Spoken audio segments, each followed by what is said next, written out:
Gold trusted gold buyers తాకట్టులో ఉన్న బంగారాన్ని విడిపించి ఈ రోజు ఉన్న మార్కెట్ ధరకే కొనబడును. మరిన్ని వివరాలకు సంప్రదించండి 7771077720. నమస్తే, వెల్కమ్ టు ఆర్టీవీ. ఇంతకు ముందు వరకు కూడా mega versus Allu, mega fans Allu fans ఒకరిపైన ఒకరు ట్రోల్ చేసుకోవడం, ఒకరి హీరోని ఒకరు దూషించడం, సోషల్ మీడియా ద్వారా ట్రోల్ చేయడం అనేది ఇప్పటివరకు నడుస్తూ వచ్చింది. ఇప్పుడు దానికి ఫుల్ స్టాప్ పడిందని చెప్పుకోవచ్చు. ఎందుకంటే నిన్న అల్లు అర్జున్ ఫ్యామిలీతో వెళ్ళి పవన్ కళ్యాణ్ గారిని కలవడం, దీనికి సంబంధించి మాట్లాడదాం. ఇక్కడితో ఫుల్ స్టాప్ పడిందా, ఇంకా కంటిన్యూ చేస్తారా ఫ్యాన్స్, ఇది ఆపేస్తారా? ఇదే టాపిక్ మీద మాట్లాడదాం. మనతో పాటు సీనియర్ జర్నలిస్ట్ భరద్వాజ్ గారు ఉన్నారు. సార్ నమస్తే.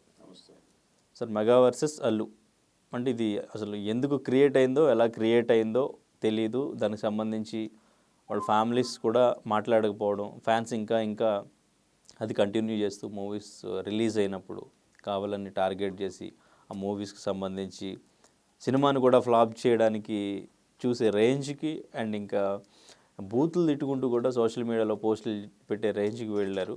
సో ఇప్పుడు ఆ మార్క్ శంకర్కి జరిగిన ప్రమాదం ఏదైతే ఉందో దానికి సంబంధించి ఇప్పుడు అల్లు అర్జున్ ఫ్యామిలీతో వెళ్ళి కలవడం అనేది, సో ఇక్కడితో మెగా వర్సెస్ అల్లు అనేది ఫుల్ స్టాప్ పడింది అనుకుంటున్నారు. ఫ్యామిలీ, ఇప్పుడు అల్లు ఫ్యామిలీ అలాగే కొణిదెల ఫ్యామిలీ, ఈ రెండు కుటుంబాల మధ్య బాంధవ్యం ఉంది, బంధుత్వం ఉంది, వాళ్ళు బంధువులే.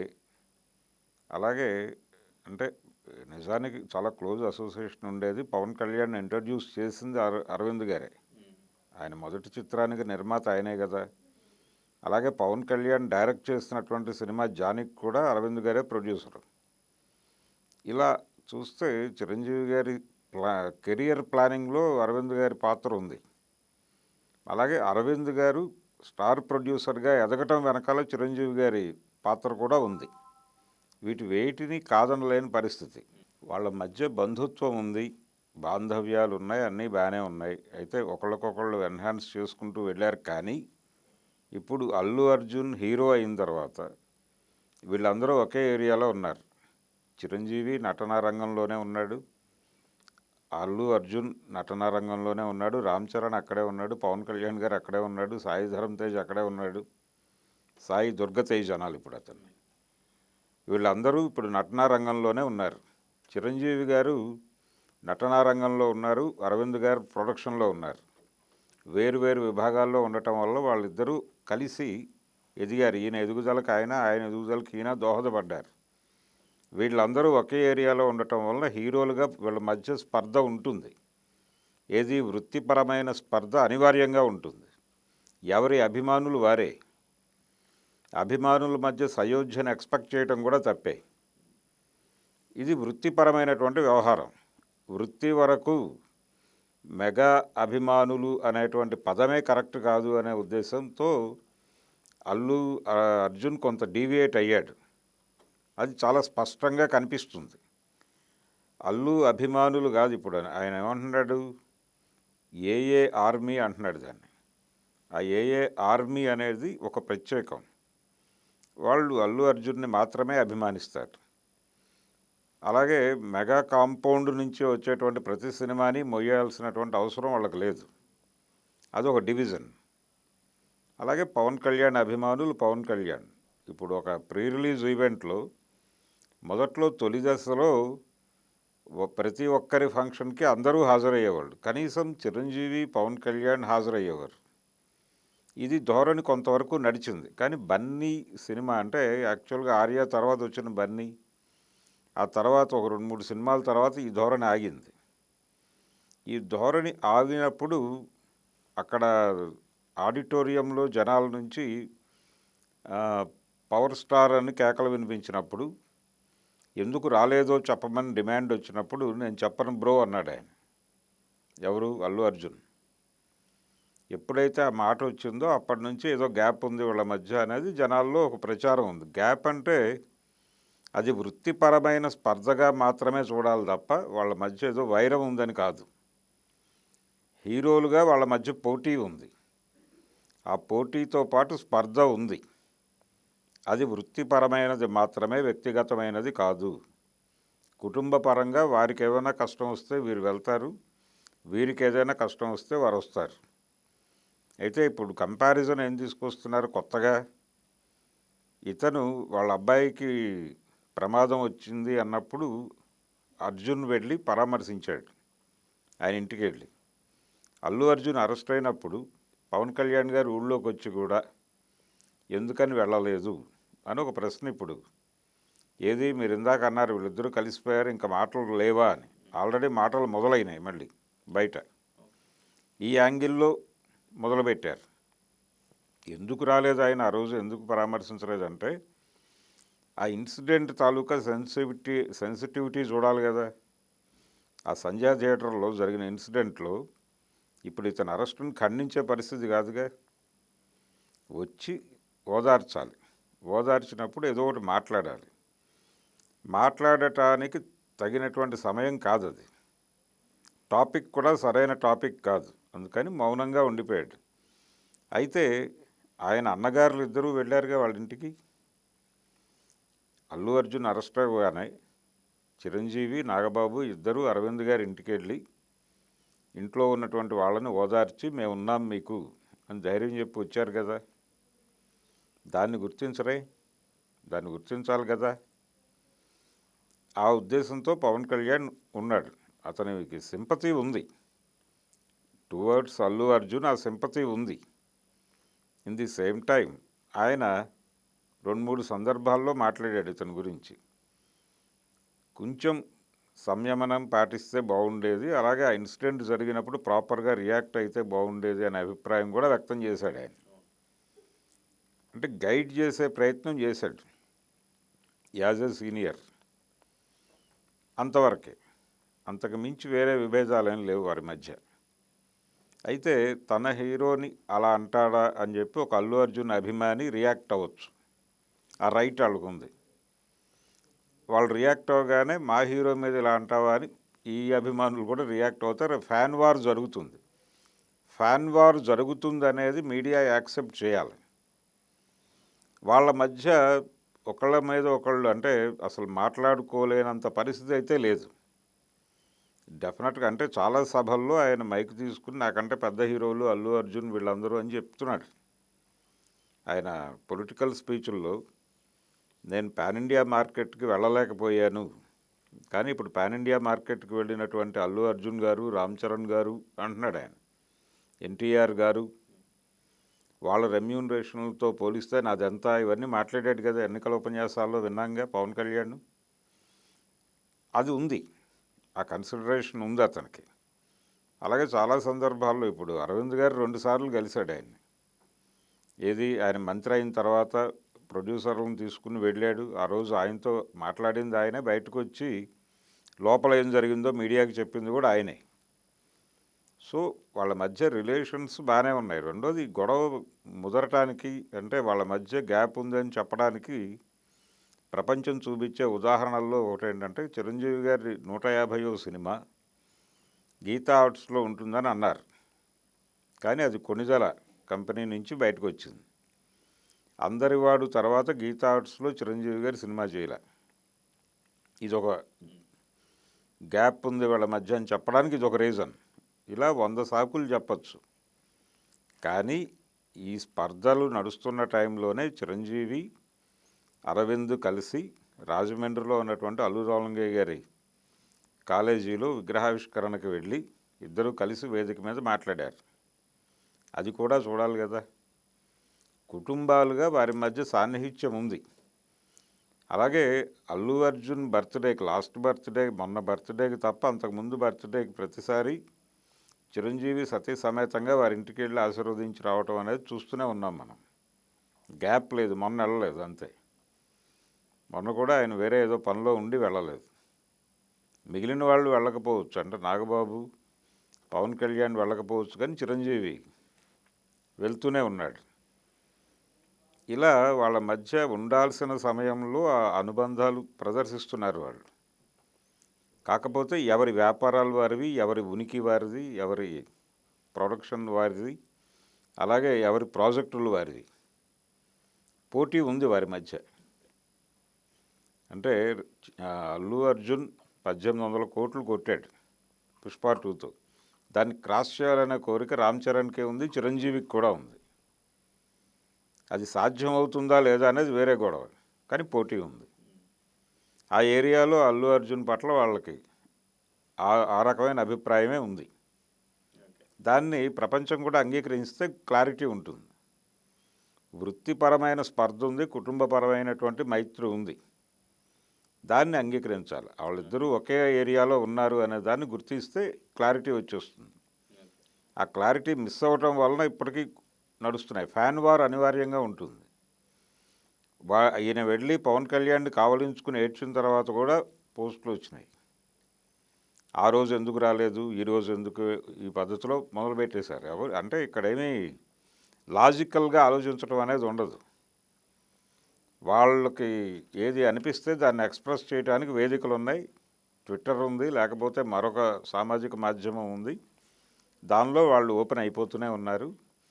ఇది తప్పదు, ఇది భరించక తప్పనటువంటి పరిస్థితి. ఈ ఫ్యాన్ వార్ అనేది సార్ ఇప్పుడు సినిమాల మీద ఇంపాక్ట్, నెక్స్ట్ మూవీ రిలీజ్ అవుతుందంటే దానికి సంబంధించి జస్ట్ ఒక పోస్టర్ రిలీజ్ అయితే దాని మీద ట్రోలింగ్ స్టార్ట్ చేస్తున్నారు. సో మూవీ రిలీజ్ అవుతున్నప్పుడు కూడా సో మేము లీక్ చేస్తామని చెప్పేసి ఇలా మాట్లాడుకోవడం, ఇంకా వాళ్ళు ఇష్టం వచ్చినట్టు మాట్లాడడం, ఇది సినిమా మీద ఇంపాక్ట్ పడుతుంది కదా. సో అది ఇంకా ఫుల్ స్టాప్ పడడం ఉండదంటారా? ఉండదండి. అంటే ప్రతి హీరోకి ఏ హీరోకి ఆ హీరోనే. ఇక్కడ వీళ్ళ బంధువుల మరొకట అన్నది కాదు, అన్నదమ్ముల మధ్య కూడా స్పర్ధ ఉంటుంది. దాన్ని అడ్మిట్ చేయాలి.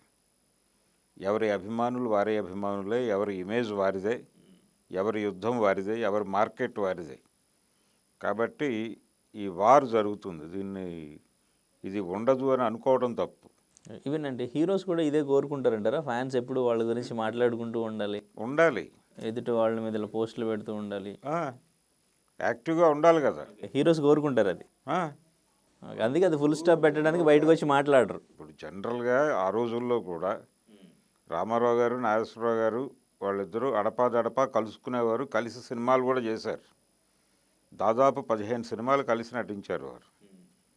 అయినప్పటికీ వారి అభిమానుల మధ్య గొడవలు నడిచేవి కదా. వారి పోస్టర్ల మీద వీరు, వీరి పోస్టర్ల మీద వారు, వారి అభిమానులు పేడ వేసేవాళ్ళు. కృష్ణ శోభన్ బాబు మధ్య కూడా అదే నడిచేది. ఫ్యాన్ వార్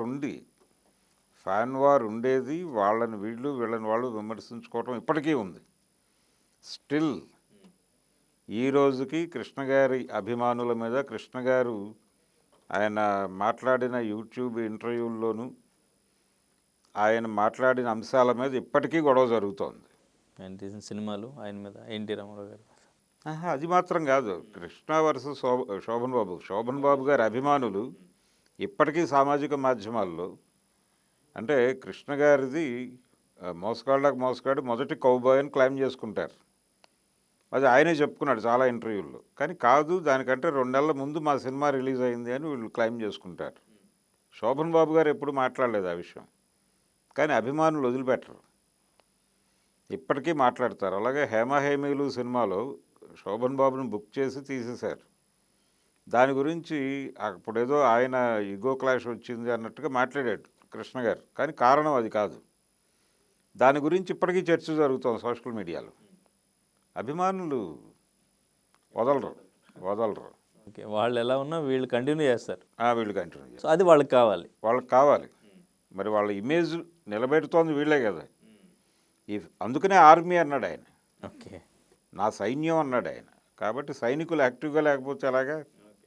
ఆయన కోరుకుంటున్నాడు. ఆయనే కాదు, వీళ్ళు కోరుకుంటున్నారు. వీళ్ళ సినిమా వచ్చినప్పుడు వీళ్ళ గురించి బలంగా మాట్లాడాలి, ప్రత్యర్థుల మీద దాడి చేయాలి. ఆ ప్రత్యర్థులు మనకి మేనలుడా మేనమావ అన్నది ఇష్యూ కాదు. అక్కడ దాడే. ఓకే, పొలిటీషియన్స్ లాగా, అపోజిషన్ పార్టీ లాగా. అంతే. ఆ యుద్ధం అనివార్యంగా జరుగుతుంది. దీనివల్ల ఏదో ఎఫెక్ట్ ఉంటుంది సినిమాలకు అనుకోనక్కర్లేదు. కంటెంట్ బాగుంటే సినిమా చూస్తారు, అందరూ చూస్తారు మళ్ళీ. అంతే. సార్, పవన్ కళ్యాణ్ గారు సతీమణి తిరుపతిలో తలనీలాలు సమర్పించడం, సో దాని మీద కూడా ట్రోలింగ్ చేస్తున్నారు చాలామంది. ఈవెన్ విజయశాంతి గారు కూడా రియాక్ట్ అయ్యారు. సో ఏమంటారు మీరు? ఏమంటారు ఆవిడ విజయశాంతి గారు రియాక్ట్ అయ్యి? అంటే మన దేశం కానీ ఒక ఆవిడ మతాన్ని గౌరవించి తన కొడుక్కి జరిగిన ప్రమాదం, బయటపడ్డాడు కొడుకు ప్రమాదం నుంచి అని చెప్పేసి, సో తలనీలాలు సమర్పిస్తే ఇలా ట్రోల్ చేయడం అనేది కరెక్ట్ కాదు. కాదనే కదా. అంటే ఏమిటి, ఆవిడ ఇప్పుడు ఆ తలనీలాలు సమర్పించటం అనేది కరెక్ట్ కాదని ఎప్పుడో చాగంటి కోటేశ్వరరావు గారు అన్నది కూడా బయటకు తీసుకొచ్చి దీంతో లింక్ చేసి ప్రచారం చేస్తున్నారు. ఈ ధోరణి కరెక్ట్ కాదు. ఎందుకంటే ఆవిడకు ఒక నమ్మకం ఏర్పడింది. ఆవిడ రష్యన్ యువతి, అక్కడి నుంచి వచ్చి ఇక్కడ ఇతన్ని పెళ్లి చేసుకున్న తర్వాత ఇతని నమ్మకాలు ఆవిడ నమ్మకాలుగా మారి ఉండొచ్చు. నేటివ్ ఇవి బిలీఫ్స్ కొన్ని ఉంటాయి కదా, అవి ఆవిడ అడ్మిట్ చేసింది. ఆవిడ కుమారుడికి ఇలా జరిగింది అనగానే మొక్కుకుని ఉండొచ్చు. వెళ్ళి అక్కడ తలనీలాలు సమర్పించుకుని తలనీలాలు సమర్పించుకునే ఆడవాళ్ళు చాలామంది కనిపిస్తారు అక్కడ కెమెరా పెడితే రోజు. కాకపోతే కొంతమంది 3 కత్తెరలు ఇచ్చి వెనక్కి వచ్చేస్తారు. అది ఎవరి ఇష్టం వారిది.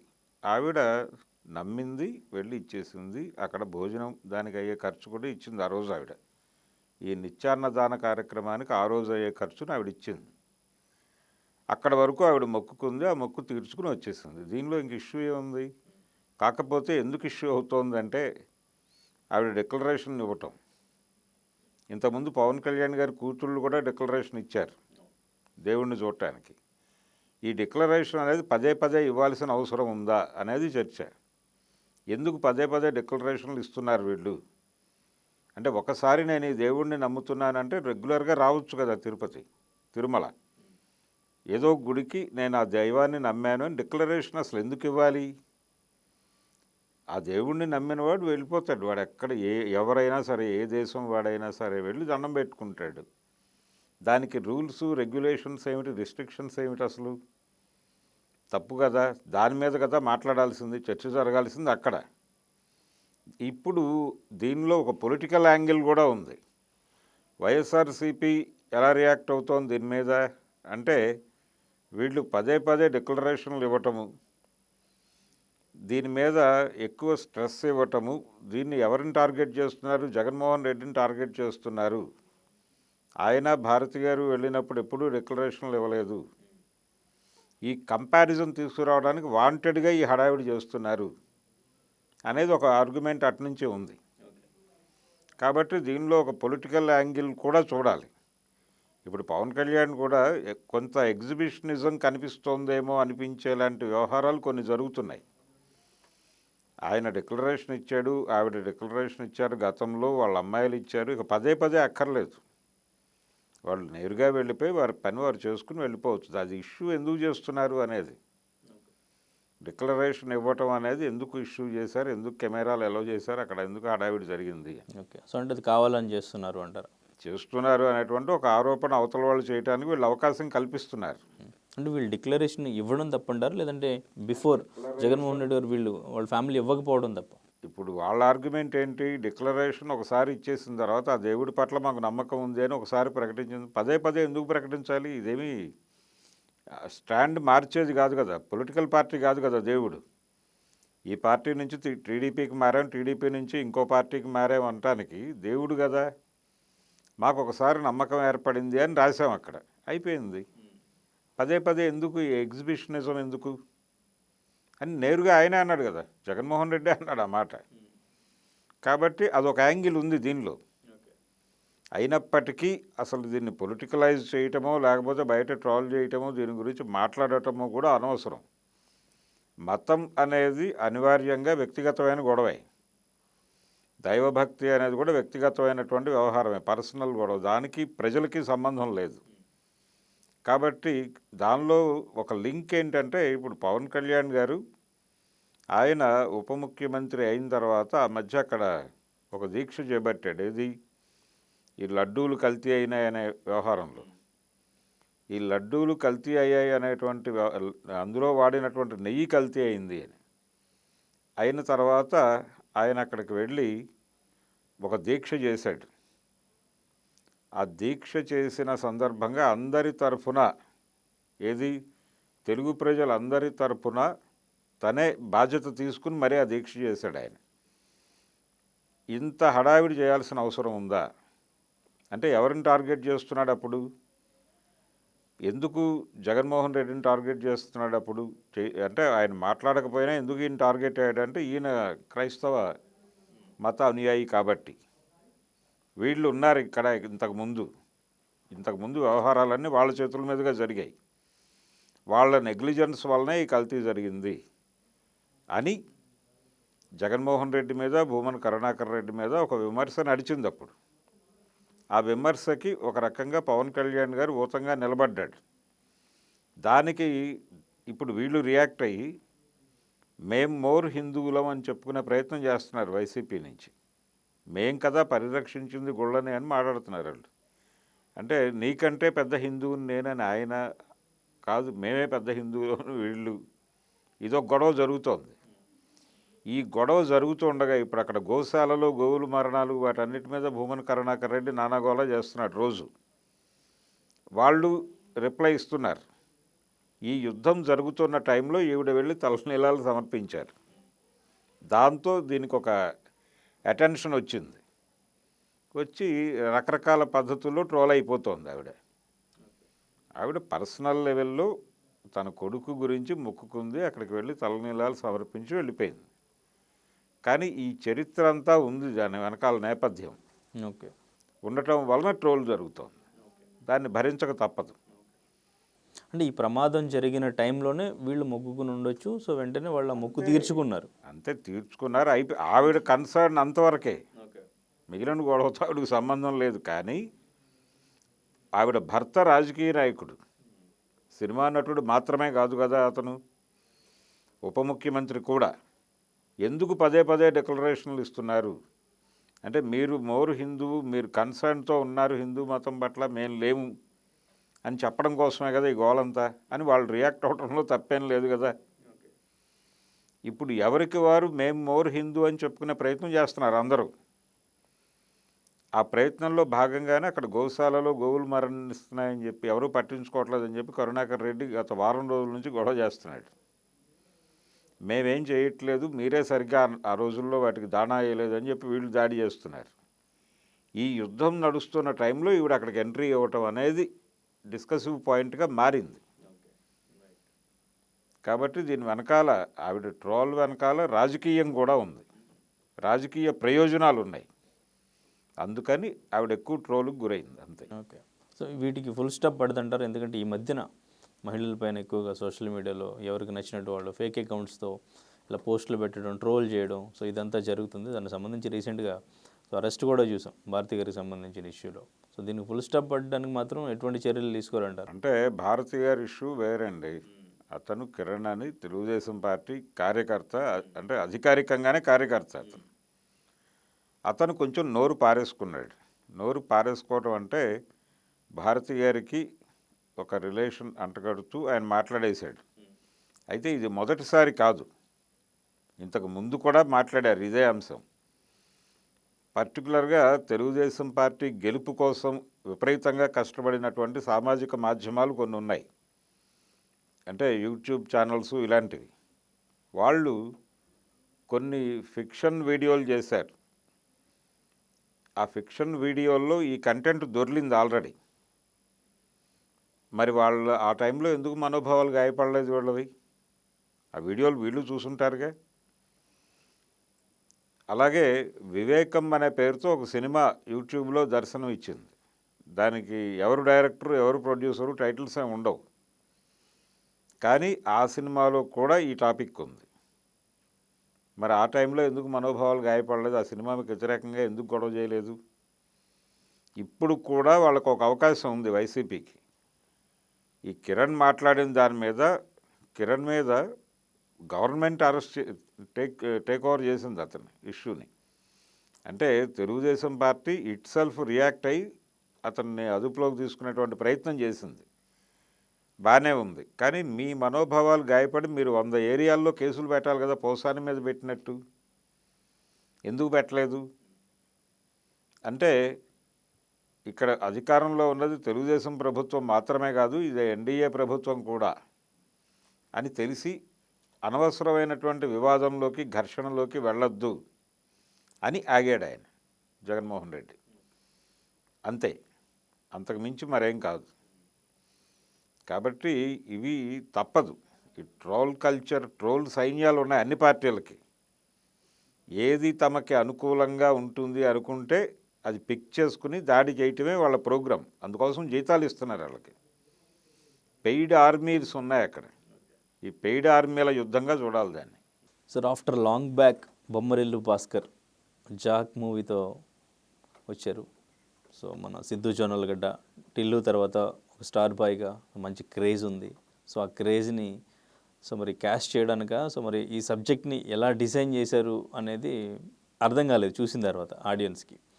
బట్ ఇప్పుడు రిలీజ్ తర్వాత భారీగా ఆ సినిమాకి నష్టాలు వచ్చినాయి, డిస్ట్రిబ్యూటర్లు గొడవ చేస్తున్నారు అని చెప్పేసి తెలిసింది. సో ఏంటి దీనికి సంబంధించి ఏంటి అసలు? అంటే డిస్ట్రిబ్యూటర్ ఇంతకు ముందు కూడా సినిమాలు ఒక రేటుకు కొనడం, సో వాళ్ళు పెట్టిన రేటు కూడా రాకపోవడం, వాళ్ళు వచ్చి డైరెక్టర్ల ఆఫీసుల దగ్గరికి వచ్చి ధర్నాలు చేయడం చూసాం. సో అదే సీన్ ఇక్కడ రిపీట్ అయినట్టు కనిపిస్తుంది. అంటే బయ్యర్ల గొడవ. థియేటర్కల్ రైట్స్ కొనుక్కున్నటువంటి వాళ్ళకి థియేటర్ల దగ్గర సినిమా పెర్ఫార్మెన్స్ బాగోకపోతే వీళ్ళు అగ్రిమెంట్లో రాసుకోవచ్చు దాన్ని. అంటే వాళ్ళు ఇచ్చిన డబ్బులు తిరిగి ఇచ్చేయాలి అనేది ఒక ఒప్పందం రాసుకుంటారు దానిలో. ఆ ఒప్పందం ప్రకారం వెనక్కి ఇవ్వాలి. ఎక్కడి నుంచి ఇస్తాడు ప్రొడ్యూసరు అనేది ఇష్యూ. ఇలా నష్టాలు హీరోలకు భారీ రెమ్యూనరేషన్లు ఇస్తున్నారు. ఈ రెమ్యూనరేషన్లలో వాళ్ళు కూడా కోత విధించుకోవాలి. అంటే పేమెంట్ చేసేసిన తర్వాత తిరిగి డబ్బులు ఇవ్వాలంటే ఇబ్బందే ఎవరికైనా.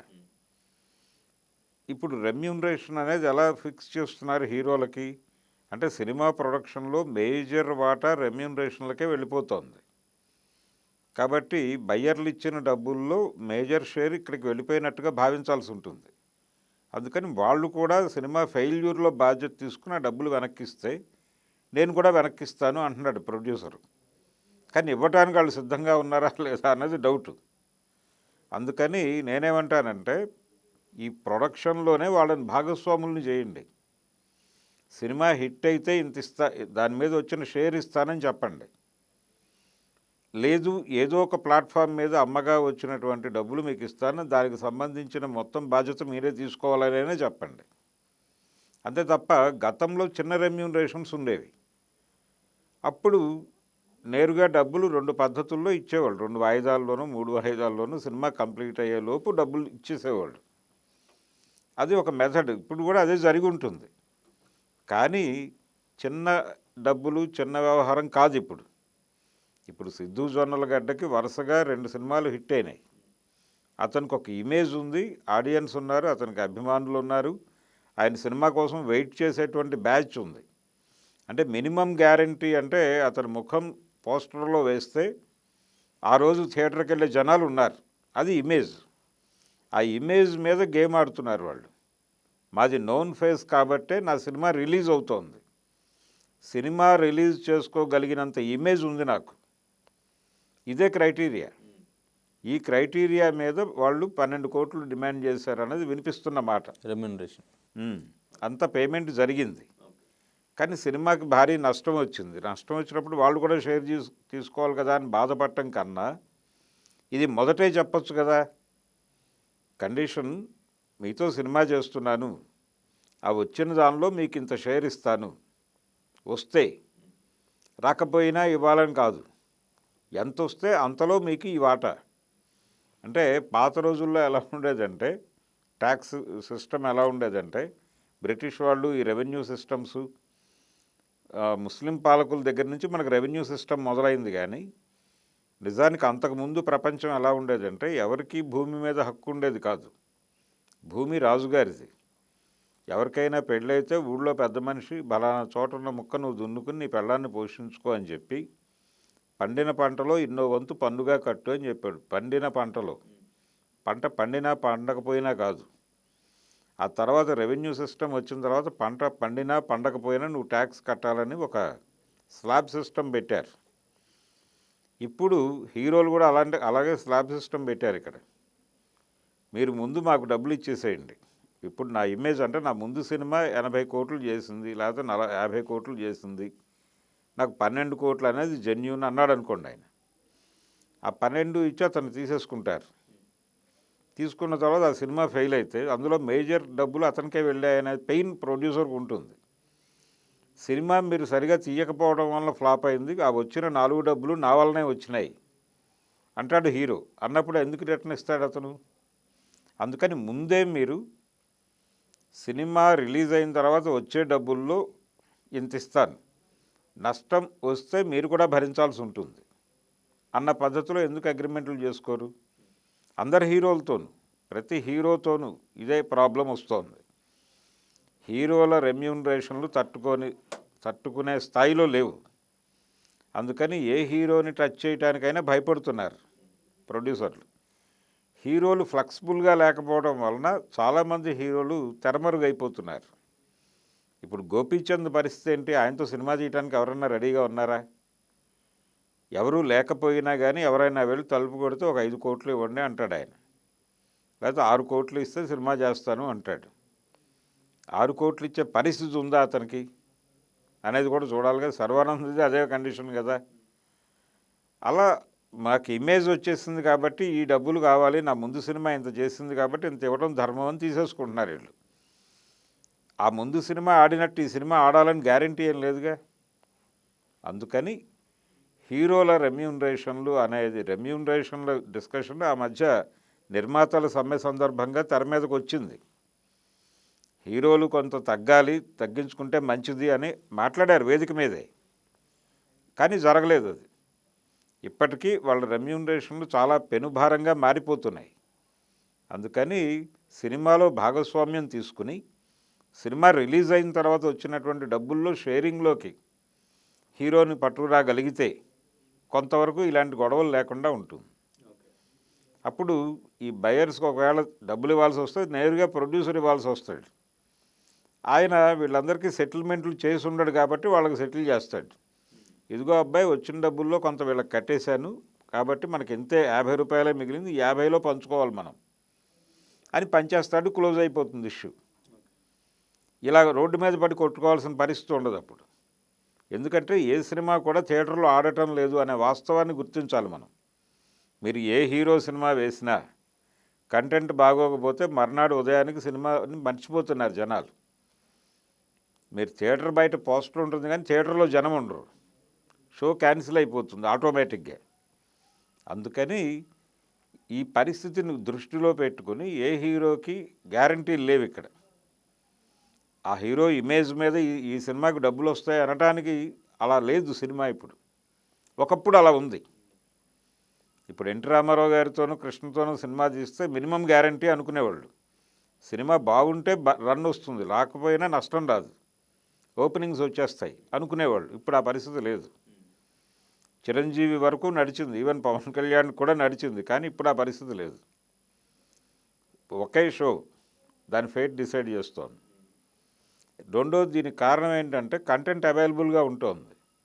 ఇప్పుడు సిద్ధు జొన్నలగడ్డ మీద అభిమానం ఉంది జనాలకి. అతని సినిమా అంత గొప్పగా లేదు అంటే సర్లే అని థియేటర్కి వెళ్ళేవాడు కూడా అయిపోయి దాన్ని ఏదో ప్లాట్ఫామ్ నుంచి డౌన్లోడ్ చేసుకుని ఇంట్లో చూస్తున్నారు. దీన్ని నివారించండి మీరు ముందు, సగం సినిమా పరిశ్రమ బాగుపడుతుంది. ఈ గంటలో కంటెంట్ అవైలబిలిటీని మీరు ఆపుకోగలిగితే సినిమాలు కొంతమేరకు బతుకుతాయి. సినిమాని ప్రధానంగా చంపుతోంది అదే ఇప్పుడు. ఇంతకుముందు థియేటరు ఆడియన్స్ ఫ్రెండ్లీగా లేకపోవడం వలన జరుగుతోంది అని అనుకున్నారు. అది కొంత కంట్రోల్ చేశారు. ఇప్పుడు రేట్లు తగ్గించారు కంపారిటివ్గా. సింగిల్ స్క్రీన్లో 112 రూపాయలు కూడా బాల్కనీ టికెట్ అమ్మేస్తున్నారు. అయినప్పటికీ జనం రావట్లే. ఎందుకు రావట్లేదంటే సినిమా బాగాలేనప్పుడు ఎందుకు శ్రమపడి థియేటర్కి వెళ్ళటం, అదేదో ప్లాట్ఫామ్లో ఉంది డౌన్లోడ్ చేసుకుని చూద్దామనే మూడ్కి వెళ్ళిపోయారు. మీరు అధికారికంగా ఓటీటీలకు ఇవ్వటం గొడవ వేరు, మీ సినిమా ఉచితంగా అవైలబిలిటీగా ఉండటం వేరు. రిలీజ్ అయిన ఆ రోజు కాదండి, అక్కడ షో అయిపోయిన 1 అవర్లో మీకు అవైలబుల్ హెచ్డీ ప్రింట్ వస్తుంది అంతే. ఇప్పుడు మీరు కష్టపడి ఎక్కడో థియేటర్కి పొద్దున్నే 8:45 షోకి వెళ్తారు. సినిమా కంప్లీట్ అయ్యి మీరు అక్కడ టీ తాగి మీ ఇంటికి చేరేసరికి మీ ఇంట్లో వాళ్ళు దాన్ని డౌన్లోడ్ చేసుకుని చూస్తూ ఉంటారు. ఏమిటి పరిస్థితి? కాబట్టి దాన్ని కంట్రోల్ చేయాలి. లేకపోతే థియేటర్కల్ రైట్స్ అనేది మర్చిపోండి. మీరు థియేటర్కల్ రైట్స్ అమ్మటము, వాళ్ళకేమో అక్కడ వర్కౌట్ కాకపోవటము, ప్రతిసారి ఛాంబర్ దగ్గర గొడవ చేయటము, ఎందుకు వచ్చిన గొడవలు ఇవి? అందుకని మీరు డబ్బులు ఇచ్చిన తర్వాత వెనక్కి తీసుకొచ్చి ఇవ్వటం కుదిరే పని కాదు. ఏదో కొన్ని ప్రత్యేక సందర్భాల్లో అలా జరిగినాయి. నరసింహుడు అనే సినిమా ప్రొడ్యూసర్ గారు ల్యాబ్ నుంచి ఫిలిం రిలీజ్ చేసుకోలేక వెళ్ళి ట్యాంక్ బండ్లో దూకాడు చెంగల్ వెంకట్రావు. దూకినప్పుడు అతన్ని కాపాడారు అక్కడ ఉన్నటువంటి స్టాఫ్, పోలీస్ స్టాఫ్. హాస్పిటల్లో ఉన్నాడు ఆయన. సినిమా రిలీజ్ కాల. ఎన్టీఆర్, గోపాల్ వీళ్ళిద్దరూ తమకిచ్చిన రెమ్యూనరేషన్లు తీసుకెళ్ళి వాళ్ళకి సర్ది ఆ రోజు సాయంత్రం షోకి ఏర్పాటు చేశారు. ఇలా ప్రతి హీరో స్పందించాలని లేదు కదా. కొన్ని అకేషన్స్లో కొంతమంది అలా స్పందిస్తారు, అది ఓకే. అందుకని మీరు ముందే డబ్బులు ఇచ్చేయకండి అందరికి. దీనికి సంబంధించి డిస్ట్రిబ్యూటర్లు అంటే ఏ ఏరియా, అన్ని ఏరియాలో డిస్ట్రిబ్యూటర్లు గొడవ చేస్తున్నారా? సో ఎక్కడ నష్టం వస్తే వాళ్ళు వస్తారండి. ఆయనకి అంటే ఇది ఫలానా సినిమా మీద రచ్చ జరుగుతోందని కూడా ఎక్కడ బయటకు రాలా.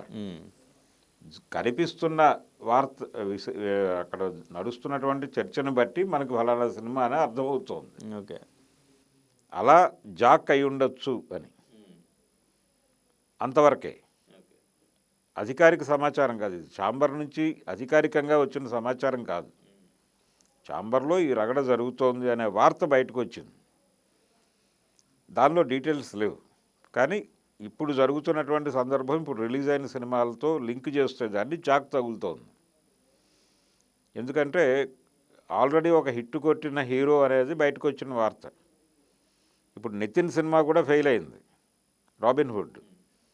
ఆ గొడవ వేరు, నితిన్ కాదు. ఇది ఒక హిట్ కొట్టిన హీరో అన్నప్పుడు ఖచ్చితంగా ఇదే అయి ఉండాలి. అందుకని జాక్కి సంబంధించిన గొడవ అని మనం అనుకుంటున్నాం. ఏ హీరో అయినా కానీ ఏ సినిమా ఆడుతుందో చెప్పలేని పరిస్థితి ఉన్నప్పుడు, మీరు థియేట్రికల్ రైట్స్ అమ్మకానికి పెట్టినప్పుడు మీరు ఎవరికి రెమ్యూనరేషన్లు ఇవ్వకండి. ఇవ్వకుండా ఈ సెటిల్మెంట్లు అన్నీ అయిన తర్వాత ఎంత మిగిలితే అంత ఇస్తానని చెప్పండి. కానీ ఇది యాక్సెప్ట్ చేస్తారంటారా హీరోస్? ఎందుకంటే వాళ్ళ మార్కెట్ ఉన్నప్పుడు ఇప్పుడు క్రేజ్ని బట్టి వాళ్ళు మార్కెట్ చేసుకుందాం అనుకుంటారు కదా. అనుకుంటారు, కరెక్టే. అదే అనుకుని 12 కోట్లు తీసుకుని ఉంటాడు ఆయన. కానీ ఇది వర్కౌట్ అవ్వట్లేదు అనేది ఒక అనుభవం ఉంది కాబట్టి మీరు షేరింగ్లోకి వెళ్తే మీకే లాభం కదా. నాకు మీరు చెప్పినట్టు హీరోస్ ఖాళీగా ఉండడానికి కూడా అదొక రీజన్ అవుతుంది అనుకోవచ్చు. ఎందుకంటే వాళ్ళు నాకు ఇంత రెమ్యునరేషన్ ఇస్తేనే చేస్తాను, నా మార్కెట్ ఇంతే అని ఎంతకాలమైనా అలాగే ఉంటారు. సో దానికి బర్డెన్ లాగా ప్రొడ్యూసర్స్ ఫీల్ అయ్యి వెళ్ళరు. వాళ్ళు ఖాళీగానే ఉంటారు. ఇంకా అంతే, అలాగే జనం మర్చిపోతారు కదా. ఇప్పుడు గోపిచంద్తో ఎవరు సినిమా చేస్తున్నారు? శర్వానంద్ పరిస్థితి ఏంటి?